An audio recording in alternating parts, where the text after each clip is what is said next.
Bible characters are usually portrayed as white and European, all except one of the wise men. But the spiritual history of Africa is imprinted in every book and chapter of the Bible, beginning with Genesis. When God creates Adam out of the dust of the ground, it contains the soil of Mesopotamia and the sun-warmed earth of Africa. But it isn't just earth and soil that indicates African presence in the Bible. It is the people themselves. The lands of the Bible span the continents of Africa and Asia, both home to peoples of color. People of African descent, Asian descent, and of mixed descent all lived in ancient Israel. In general, the people of ancient Israel were probably more African than Asian, and they looked it. Consider the story of Joseph. Sold into slavery and taken down to Egypt, he rises in the ranks of Pharaoh's government. While his brothers intend it for evil, God intends it for good.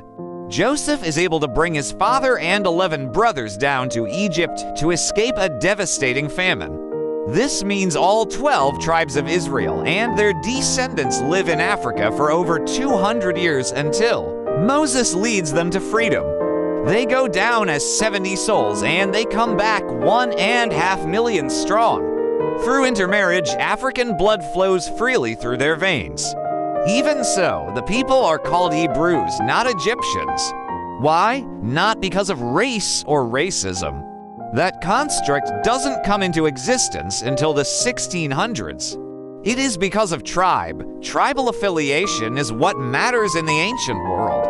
Nevertheless, in the Bible, Hebrews and Africans are one and the same people. The first Hebrews are African, and many Africans are Hebrews. Long before slave ships bring Africans to American shores, many enslaved Africans already worship the God of the Bible. In fact, I went to seminary with a student from Kenya who told me that the African tribal practices of his people were straight out of the Old Testament. They're living now like the Jews did millennia ago. The African presence in the Bible can be traced even deeper in the Bible. Moses, the prince of Egypt, is born of Hebrew slaves but is raised by Egyptians. Remember how Moses' mother and sister put him in a basket in the Nile so that Pharaoh won't find him and kill him. But Pharaoh's daughter finds him, keeps him, and raises him in the royal palace right under Pharaoh's nose. Now, if Pharaoh's daughter and Moses look all that different, it stands to reason that Pharaoh would take the baby and kill him. But he doesn't. Why? Probably because Moses fits right in, an Egyptian among Egyptians. Moses isn't the only one who fit right in. Here's where it gets really interesting.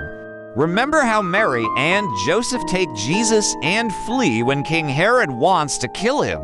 Where do they go to hide out?